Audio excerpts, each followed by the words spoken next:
Grupo 1. Presenta Buenos la días, mi nombre es motivación. Rafael Orozco, estudiante del Instituto Universitario de Mercadotecnia en la carrera de Informática.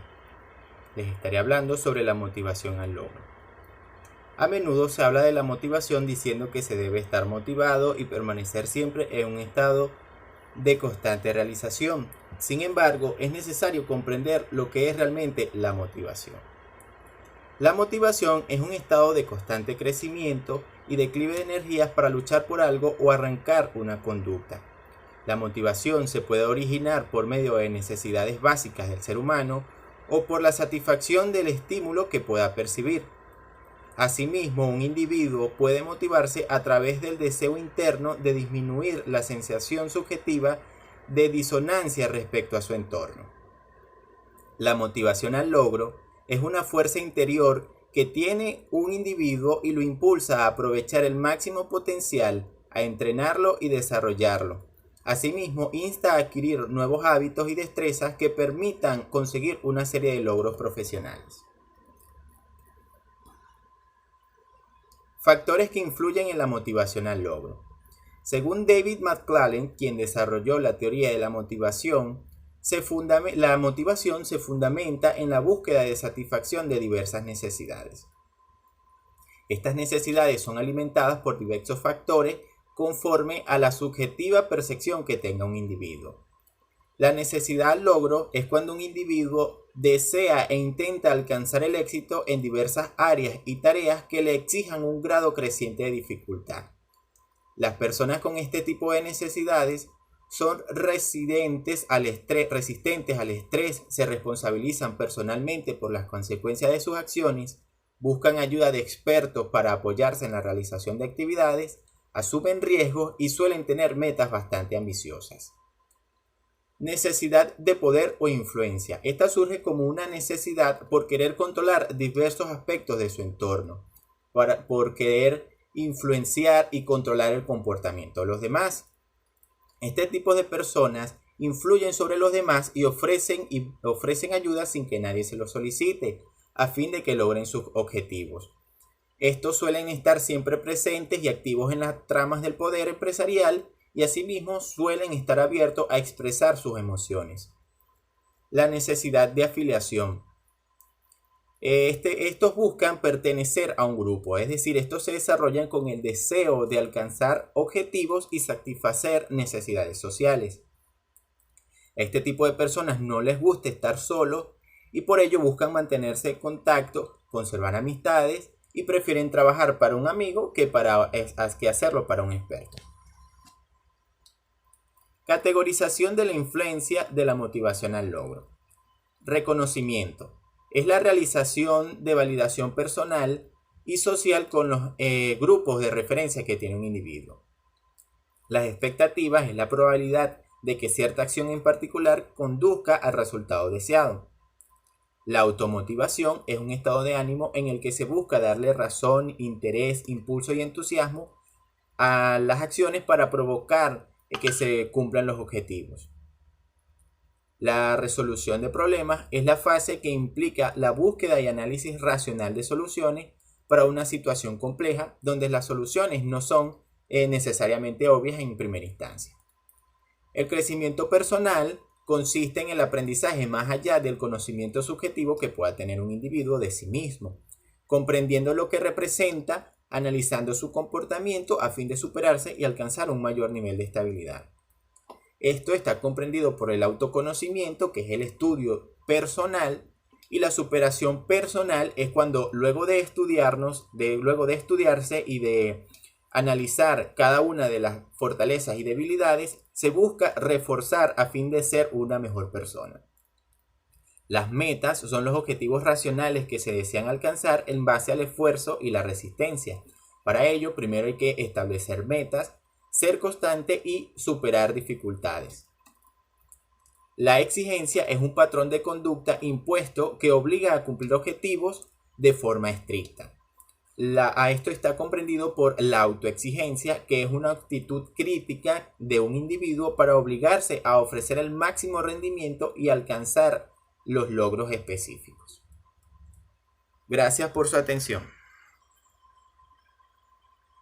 Mi nombre es Denis Leta y vengo a presentar el incentivo laboral. Objetivo. A través de los años, las organizaciones alrededor del mundo, sin importar su tamaño o volumen de producción, han perseguido incrementar su productividad, calidad de productos y servicios, así como expandir sus operaciones. De esta forma, posicionarse entre los primeros lugares del sector de producción en el que esté, obteniendo ganancias y beneficios a todos los involucrados de la empresa. Tipos. Los tipos recreacionales. Salidas de campo, compartir, cenas, almuerzos, paseos, dinámicas grupales, fiestas de fin de años, etc. Transporte. Al término de la jornada laboral disminuye el estrés producido por tener que llegar rápido a casa para atender a los familiares, en especial si se es mujer o una mujer ama de casa, sin hacerlos pensar mucho en cómo llegar a casa, aparte de hacer rendir un poco el dinero gracias al ahorro en cuanto a pasaje de transporte público y taxis. Programas de pago, aumento de salarios por méritos, gratificación por actuación individual, tarifa por pieza o destajo y comisión, incentivos por la actuación del grupo y participación de utilidades. Importancia. En momentos de crisis, una de las principales prioridades de las compañías debe ser crear ambientes de trabajo que favorezcan la satisfacción laboral, hacerles saber a los colaboradores que la empresa valora su trabajo, ya que los empleados satisfechos suelen estar más motivados, más comprometidos y por lo tanto son más productivos. Ventajas. Los pagos de incentivos son costos variables que se alcanzan con el logro de los resultados. Los salarios bases son costos fijos que en grandes medidas carecen de relación con el rendimiento. La compensación de incentivos se relaciona directamente con el desempeño de operación. Si se cumplen los objetivos de operación, calidad, cantidad o ambas, se pagan los incentivos. De lo contrario, se retienen los incentivos. Los incentivos impulsan el trabajo en equipo cuando los pagos a las personas se basan en los resultados del equipo. Esto es todo, espero que les haya gustado. Buenos días, tengo el gusto de hablarles sobre la resistencia al cambio. La resistencia al cambio se presenta cuando un individuo requiere el cambio de ciertas rutinas, estilo de vida o hábitos laborales, pero se niega por distintas razones, por el miedo o se le dificulta la ejecución de algo distinto a lo que acostumbra. Cada persona manifiesta una resistencia al cambio distinta, ya que depende de las experiencias previas, las emociones, la capacidad y disposición que se tenga para afrontar y asumir con valentía los cambios. La resistencia puede ser inmediata, diferida, abierta e implícita. Las situaciones nuevas pueden generar caos, incertidumbres y descontrol en aquellas personas que le temen a lo desconocido, al cambio de rutinas, de hábitos, debido a que el ser humano posee una naturaleza de costumbres y de hábitos y le agrada tener el control de todo. Sin embargo, existen personas que perciben el cambio como una oportunidad de crecer, superarse y desenvolverse mejor, debido a que el cambio en algún aspecto de la vida permite adquirir nuevas experiencias. Algunos individuos consideran de gran importancia preservar sus costumbres que adaptarse a los cambios. Un ejemplo de ello serían los jóvenes poseen mayor capacidad de adaptarse a los cambios que las personas adultas o mayores. Un ejemplo claro de la resistencia al cambio es el someterse a dietas alimenticias, ya que los hábitos alimenticios pueden generar resistencia, ansiedad o molestia, ya que modificar ciertas costumbres incluye enfrentar y superar la resistencia. Los cambios son procesos necesarios que se deben realizar, por mucho que no se desee salir de la zona de confort, en especial con el ritmo de vida actual en que las actualizaciones digitales de los sistemas de gestión, métodos de trabajo y de estudio son constantes. Etapa de la resistencia al cambio. Primero que nada, se presenta la etapa de choque. Es el estado de parálisis por análisis o bloqueo emocional inicial cuando un individuo se expone por primera vez a las perspectivas del cambio. En este estado, la persona no suele reaccionar y por lo que los demás pueden pensar que ha aceptado de buena gana la transformación, pero en realidad lo que sucede es que su sistema emocional se encuentra congelado. Por tanto, la mente racional del individuo aún no ha procesado el cambio y lo que éste significa. A medida que lo asume, puede sufrir una crisis de ansiedad o ir presentando otras reacciones físicas. Enseguida de esta tenemos la etapa de negación. En esta fase, el individuo se niega a enfrentar el cambio. Implica un poco cerrar los ojos ante la realidad y cualquier evidencia de que la transformación es necesaria o está ocurriendo. Lo normal es que la persona desarrolle su vida como si nada hubiera pasado, con la ingenua pretensión de que la necesidad de cambiar desaparezca. Esto sucede porque al aferrarse a las rutinas cotidianas recuperamos la sensación de control. Etapa de la ira.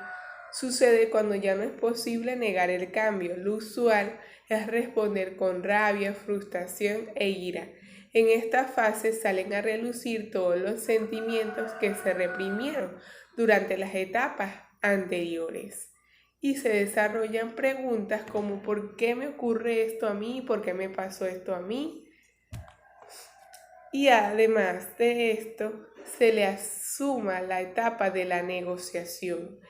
Es una fase en la que se desarrolla el intento de encontrar una salida, aunque normalmente es en vano, ya que en realidad aún existe la resistencia al cambio. En esta etapa no se acepta el cambio, sino que se trata de hallar excusas para evitarlo. La etapa de depresión. En esta etapa finalmente se acepta que el cambio es inevitable. Sin embargo, aún el cambio no es aceptable de buen grado y nacen reacciones como la depresión e irritación. Etapa de prueba. Es una fase en la que la resistencia al cambio finalmente va desapareciendo porque surge la necesidad de reaccionar y nace la búsqueda de soluciones realistas y nuevos patrones de afrontamiento que se adapten a la realidad. En esta etapa inicia la ejecución de pequeños experimentos que acercan al cambio y nos permiten mirarlo desde nuevas perspectivas. Etapa de aceptación es la última etapa y es la fase donde se encuentra el equilibrio perdido con el cambio. Surgen nuevos patrones de comportamiento adaptativos que permiten reconstruir identidad bajo las nuevas circunstancias. Técnicas para evitar la resistencia al cambio. Para manejar la resistencia al cambio es necesario poner en práctica lo siguiente. Primero que nada, identificar patrones de comportamiento habituales. A su vez, analizar qué aspectos se podrían mejorar y la forma de mejorarlo. Además, marcar claramente los objetivos. A su vez, tomar decisiones bien definidas, probar nuevas estrategias y nuevos métodos, reflexionar y actuar. Y finalmente, practicar la salida de la zona de confort, hacer el cambio parte integrante de la vida y participar activamente en un proceso de cambio, ya que este mundo se encuentra en un estado de constante movimiento y en el medio de este dinamismo es necesario crear conciencia y numerosas capacidades a desarrollar y desplegar en este gran hábito global. Buenos días, mi nombre es Leandro Guerrero y yo les vengo a continuar el tema de la resistencia al cambio, el cual ya deberían conocer, que es básicamente miedo a lo desconocido, un comportamiento de desagrado o desafío en consecuencia de la introducción de nuevas ideas o dispositivos. Yo les vengo a hablar de lo que vienen siendo las causas y consecuencias de este mismo. Primero, vamos con la causa. La causa principal puede ser miedo a lo desconocido, que es pensar que el cambio es peligroso, que es una mentalidad que comúnmente se puede llevar en muchas personas, en muchos casos en distintas empresas o en distintos lugares. La siguiente podemos ver que es la duda acerca del proceso, que esta es una resistencia al cambio cuando no se entiende el verdadero propósito de esta transformación que fue propuesta. Aquí tenemos luego lo que es la falta de información, que es uno de los factores más importantes que provocan la resistencia al cambio, porque provoca la falta de conocimientos, capacidad directiva, poca calma, etc., llevando al empleado a dudar de introducirse al ambiente desconocido. Tenemos lo que son las experiencias previas, que tal como suena, son experiencias vividas anteriormente del empleado, lo que afectan su decisión para el cambio. Tenemos a siguiente lo que son las percepciones de amenaza, que esta puede ser sentir una amenaza de estatus, amenaza de poder o amenaza económica. La amenaza de estatus es como que le alteren las costumbres, las interacciones o que le cambien el método del trabajo, que le cambien el status quo al que estaba acostumbrado. Luego tenemos lo que viene siendo la amenaza de poder, que es que aquellas personas que están en un rango alto, un rango superior, se sienten amenazadas en que su poder sea retribuido entre sus subordinados y que él pierda parte del mismo. Luego tenemos lo que son las amenazas de pago, que como obviamente los cambios se pueden ver del lado del empleado, como algo que disminuirá su salario o simplemente, no sé, que le quitará privilegios, por decirlo así. Ajá. Luego tenemos lo que es la baja confianza, que es cuando el clima es negativo, cuando siente una organización negativa, que eso provoca que a los empleados sea imposible, imposible sacarlo de dudas, que genere desconfianza en los mismos, que no se pueda conducir a ellos, que no se les pueda conducir al lugar indicado, etc. Luego tenemos lo que es la reducción de la interacción social, que esto puede ser un cambio drástico entre mayor o menor contacto con otros trabajadores. Tenemos una de las más comunes que se presenta en la mayoría de las personas, que es miedo al fracaso. O sea, temor a no estar a la altura de las circunstancias, temor a no lograr llenar los zapatos, por decirlo de esa manera. Luego tenemos lo que es la resistencia a experimentar. ¿Qué nos queremos referir con resistencia a experimentar? Es encerrarse en la idea de que lo nuevo no servirá, de que lo nuevo no da la talla o de que uno no se siente apto para eso nuevo, por decirlo así. Luego tenemos el cambio de responsabilidades, que esto puede variar entre sea aumento de responsabilidades o disminución de las mismas, que en el aumento puede generar mayor presión, disminución de entusiasmo, etc. O la disminución de responsabilidades, que puede ser que el empleado puede llegar a sentirse con escasez de actividad laboral o simplemente un sentimiento de incomodidad. Tenemos también la causa, que es temor a no aprender las nuevas destrezas. Esto viene a la par del miedo al fracaso, pero con la peculiaridad de centrarse en pensar que las habilidades necesarias están fuera de sus alcances, o sea, que no logra llegar hasta ese punto, que no se siente apto. En resumen, los individuos presentarán mayores niveles de resistencia al cambio cuando perciban cortes de beneficios o dependiendo de la situación de cada persona. Por las causas mencionadas anteriormente, las personas pueden reaccionar con emociones como la incertidumbre, la frustración, el temor o sentirse simplemente amenazadas o desorientadas, lo que puede exhibir distintas actitudes, distintas consecuencias, como una actitud defensiva, negatividad respecto al cambio o simplemente apatía, frustración, falta de compromiso, retraso en los proyectos, rechazo en la implementación de un software, boicot a la transformación organizacional. ¿Qué nos referimos al decir boicot? En boicot es como interrupción, es como que se atraviesan en medio de esta transformación. Luego tenemos menor productividad, se vuelven a realizar procesos y fracaso en iniciativa. Son las principales consecuencias que genera la resistencia al cambio. Próximamente les voy a dejar esta frase, que a mi parecer me gustó bastante, que no es la especie más fuerte la que sobrevive, sino la que se adapta mejor al cambio, de Charles Darwin. Muchas gracias por su atención. Esto fue todo.